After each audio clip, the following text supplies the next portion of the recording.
और मुझे ये महसूस हुआ कि यार बहुत अच्छा था। फिर हमने पिया, उतना ही अच्छा लगा। और धीरे धीरे महीने में एक बार, फिर हर सैटरडे की प्लान हो जाती है। तो अब धीरे धीरे ये सिलसिला चालू हुआ। फिर आदमी मेरा थोड़ा और घर से पैसे लेने लग गया था, क्योंकि घर में इतना सा डेली का कोटा मिलता था। तो फिर धीरे धीरे जब मैं मांगने लगता हूँ 10 रुपया और 20 रुपया, और थोड़ा सा शक पैदा होता है घर वालों में, लेकिन तब भी खतरा किसी को महसूस नहीं होता। किसी को अंदाज नहीं था। और मुझे बहुत पहले से ये शौक था पत्रकारिता का। तो मैंने जर्नलिज्म के एग्ज़ाम दी उस्मानिया यूनिवर्सिटी में, और वहाँ भी अच्छे दर्जे पे मार्क्स आए और ले लिया गया मैं। और मैं कभी क्लास नहीं जाता था, क्योंकि तब तक मेरा पूरा दुनिया उलट पलट हो चुका था। आदतें बदल जाती है, आपकी भाषा बदल जाती है, और 3-4 बजे सुबह लौटना। तो घर वालों ने सोचा कि ये अब पूरी तरह से बिगड़ चुका है। तो फिर घर वालों ने मुझे अल्टीमेटम दे दिया था। तो मैं भी अलग हटने लगा। अब मुझे लगता है कि घर में इनको समझ नहीं है, मेरे को इनके बहुत फासला हो गया है। खैर कॉलेज से निकले और एप्लीकेशन दर्ज किए, 3-4 अखबारों में भेजा दिल्ली में।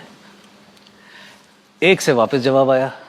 और फिर करना क्या था, दिल्ली आते ही एक तरफ काम, एक तरफ शराब। और दिल्ली में आप जाएंगे तो पत्रकार को एक शुरू में लोग प्रेस क्लब ले जाते हैं, और रुतबा और रौब जो है प्रेस क्लब का, वहाँ आदमी एकदम शहंशाह है। अब मेरा काम केवल अच्छा एक स्टोरी लिखना और सीधा प्रेस क्लब में जाना, क्योंकि प्रेस क्लब में तो मैं हीरो था। प्रेस क्लब में 10:30 बजे आखिरी ऑर्डर लेते हैं। तो आखिरी 1 घंटी बजती थी, और सीधा मेरा ऑर्डर सबको पता था कि 6 लार्ज पैग इनके और रखने हैं। 6 लार्ज पैग और रखने हैं लास्ट ऑर्डर के बाद। और तब तक मैं ऑलरेडी मस्त 4-5-6 पैग तो ऑलरेडी पी चुका होता। लार्ज, जितना बड़ा मेरा स्टोरी करता था उतना ही मैं पीता था। आपका जो ये पीना बढ़ता गया, इससे आपके काम में असर नहीं पड़ा? 7:30 से पहले कभी नहीं गया दफ्तर बाद में। शाम के? हाँ, होश ही आता था करीब 2-3 बजे दोपहर में, और फिर सीधे गए, क्योंकि उतना ही टाइम चाहिए मुझे जितना स्टोरी लिखने में, बस। और फिर प्रेस क्लब सीधा प्रेस क्लब। फिर चीजें बदलने कब लगी आपके लिए? चीज़ें तभी बदलने लगी जब मैं चारों खाने चित हो गया, क्योंकि सोच बिल्कुल उटपटांग हो जाता है, उल्टा हो जाता है सोच। एक दिन अचानक दरवाज़ा किसी ने खटखटाया। तो सामने मेरे माँ बाप, जिनको मैं कई साल से देखा नहीं, जिनका कोई मतलब है नहीं, कमरे में पूरे सिगरेट, बोतलें, मुझे बताया नहीं इन्होंने क्या आ रहे हैं। तो बस यूं ही तुमसे मिलना था तो चले आए। मुंह से क्या निकलता है, गाली। ये क्या मतलब है, बता नहीं सकते थे? ये आपने बोला? हाँ, वो पहले ही जानते थे कि मेरे पास आना खतरे से खाली नहीं है। तो वो शाम के ही ट्रेन में वापस की टिकट भी करके आए थे, और उतना भी मेरे से नहीं हुआ। तो मैंने कहा शाम का गाड़ी है ना, तो स्टेशन में तो बैठ सकते हो। घर से निकाल दिया आपने? जी। और काम में भी अब मैं दिलचस्पी धीरे धीरे हटने लगता है। फिर मैं जाना ही बंद कर दिया काम पे। तो वहाँ से फिर संपादक समझ गए कि बहुत भारी कुछ समस्या है, अब तो खबर भी नहीं कर रहा है। तो बोले कि भाई आप ठीक होके आइए या फिर छोड़ दीजिए। अब ठीक क्या होना था, क्योंकि मुझ में समझ में भी नहीं आ रहा था कि कोई समस्या है। तो आपकी नौकरी भी गई?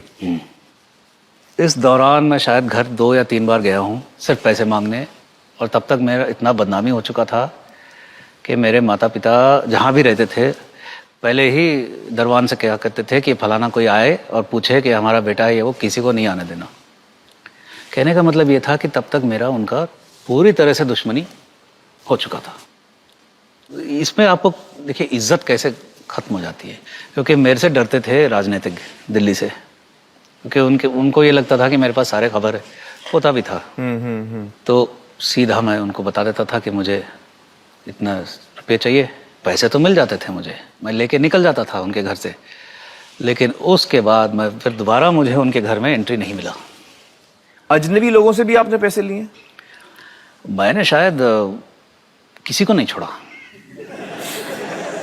ये नशा चीज ऐसी है कि नशे में सब घुल मिल जाता है, कुछ नहीं बचता। हर एक को रोक के आप यकीन नहीं करेंगे, मैंने पुलिस वालों से पैसे लिए, घर में बाई से पैसे लेता था मैं, जो काम करने आती थी उससे मैंने उधार लिए। बहुत सारे ऐसे हुए नाटक जहाँ सलाम और जहाँ लोग डरते थे मेरे से और सब मेरे खबर पढ़ते थे, इज्जत पहले करते थे, सब खत्म। और अभी किसी के नजरों में इज्जत नहीं ना। अब उस समय ऐसा आ गया लेकिन था, नशा अभी भी वही बरकरार है कि रोज आप नशा करेंगे। ज्यादा करते थे बल्कि, क्योंकि अब तब तक पीता था कि बेहोशी के आलम तक ना पहुंचो। मकान मालिक था, अब भाई वो भी परेशान कि 3-4 महीने से किराया नहीं आ रहा है। अब गाली गलौच निकलते हैं, जब गाली गलौच पे आ जाती है बात तो फिर हमें कटना पड़ता है।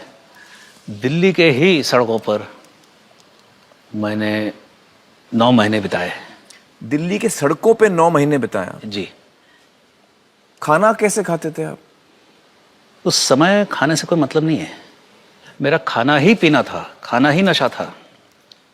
इसका कारण भी है, क्योंकि इस स्तर पर जब एक इंसान पहुंच जाता है तो इसके सारे चीज़ें बंद हो जाते हैं शरीर के।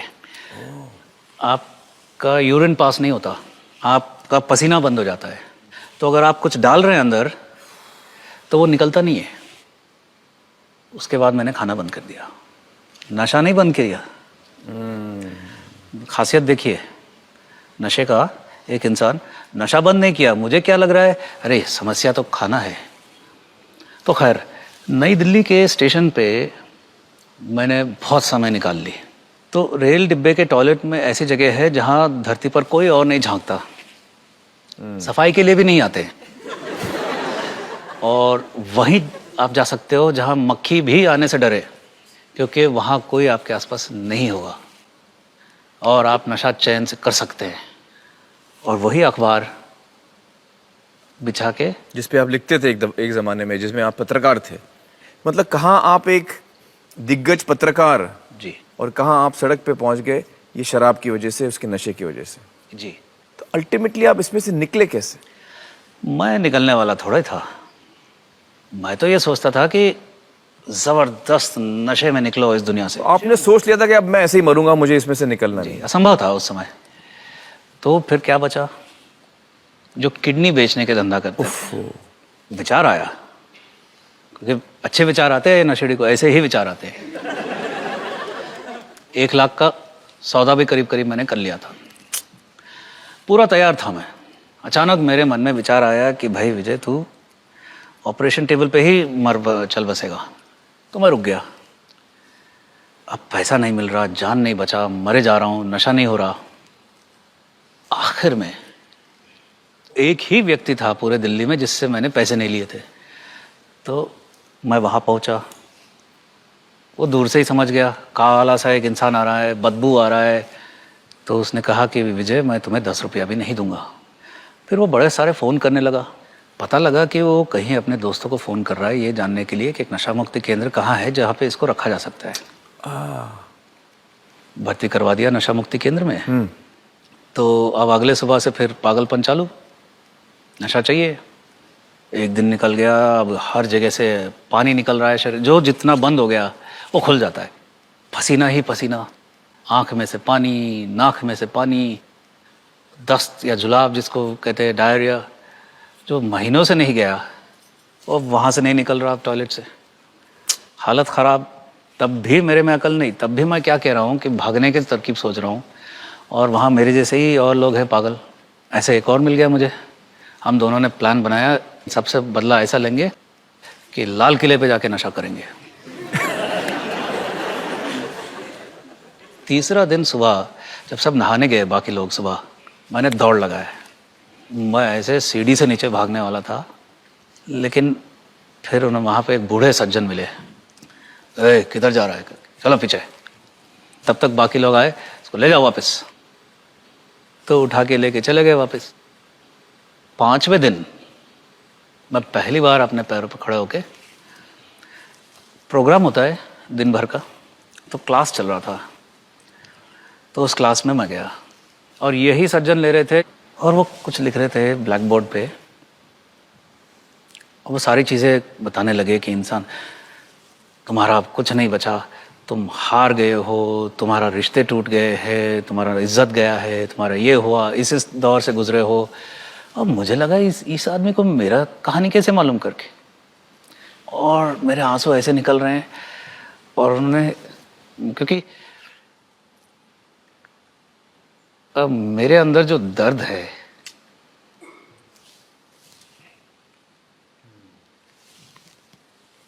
मतलब वो सारी चीजें जो कह रहे हैं वो आपको लग रहा है कि यार यही सारी मेरी सच्चाइयां हैं।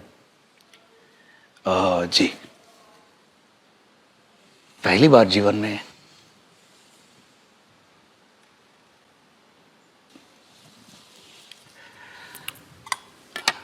मेरा जो दर्द है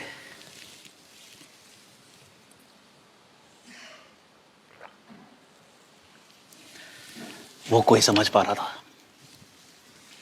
वो क्लास खत्म हुआ, मैं भागे भागे उनके पास गया। अरे, how do you know about me करके। तो ये सेड, मैं तेरे बारे में नहीं बता रहा था, मैं शराबियत के बारे में बता रहा था। ये नशे के जो बीमारी है, मैं उसके बारे में बता रहा था। अब मैं हैरान हो गया।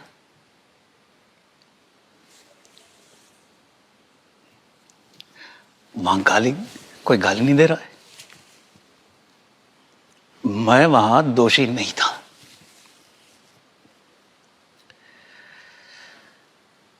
और ये बहुत बड़ी बात थी।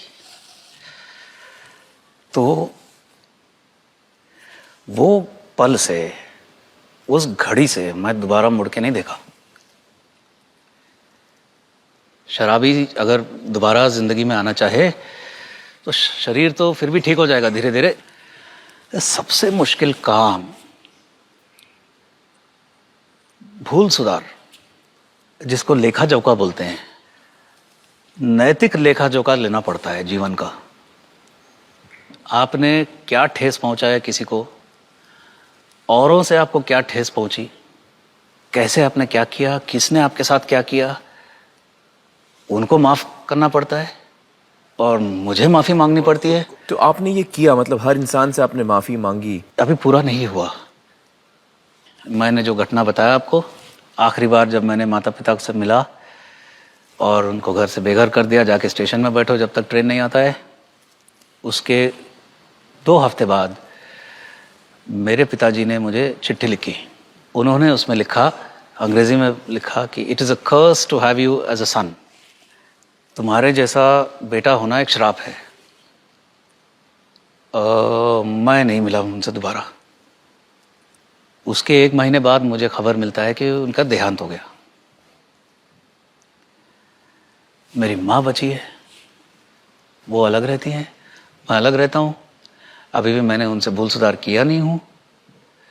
वो कभी मेरे से बात नहीं करती है। अगर वो देख रही हैं तो मैं यही कहना चाहूँगा कि अब मैं समझ गया हूँ। तो ऐसे और बहुत है। कितने साल हो गए आपको इसमें से निकल कर? 10 साल। 10 साल हो गए आपको इसमें से निकल कर।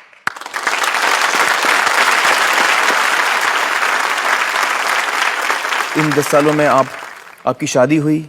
जी। मतलब आप में जी। इतना सुधार आ गया, दूसरे व्यक्ति ने भी आपको अपनाया पूरी तरह से? जी, और ये बहुत ही खुशी की बड़ी बात है। बहुत ही खुशी की बात है। वो आज मौजूद हैं हमारे साथ। मुझे बताइए कि वो बुजुर्ग जिन्होंने आपकी मदद की थी, क्या उनका नाम क्या है? ऑस्वल्ड पेरेरा, और उन्होंने 10,000 लोगों को नया जीवन दान दिया है। वाह, इस क्षेत्र में माने जाते हैं। जी जी जी जी। पेरेरा साहब, अगर आप ये प्रोग्राम इस वक्त देख रहे हैं तो हमारे तरफ से सलाम कबूल कीजिए। मैं समझ सकता हूँ विजय जी कितना मुश्किल हुआ होगा आपके लिए ये सारी बातें हमारे साथ बांटना, लेकिन आपने बड़ी हिम्मत दिखाई और बहुत बहुत शुक्रिया आने का, हमारे साथ बातचीत करने का। Thank you so much. दोस्तों, हमने देखा कि शराब की वजह से एक इंसान की जिंदगी किस हद तक बर्बाद हो सकती है, लेकिन ऐसे